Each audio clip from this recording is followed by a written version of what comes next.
కేసీఆర్ గారు చేసిన ఉద్యమం ముందు కోమటిరెడ్డి వెంకటరెడ్డి గారు చేసిన మంత్రి పదవి రాజీనామా కానీ రాజగోపాల్ రెడ్డి పార్లమెంట్ చేసిన పోరాటం గతం చిన్నదే.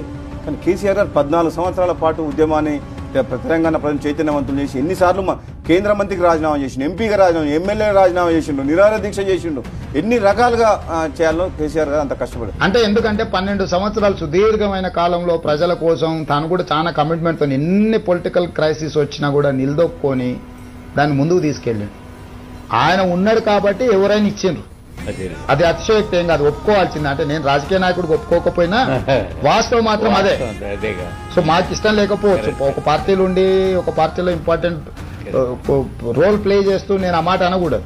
కానీ ఈరోజు తెలంగాణ రాష్ట్రం వచ్చిందంటే చంద్రశేఖరరావు గారి కృషిని ఎవరు కాదనలేదు, నేను కూడా ఇంక్లూడింగ్. అంటే అది ఇక మనం వ్యక్తిగతంగా ద్వేషమో లేకపోతే ఆయన చిన్న చేసి చూడడమో లేకపోతే ఇక మనకు ఆ ఉద్యమం పట్ల అవగాహన లేకపోవడం ఏదైనా అవుతుండొచ్చు. అట్లాంటి వ్యక్తే ఈ రాష్ట్రానికి ముఖ్యమంత్రి అయింది.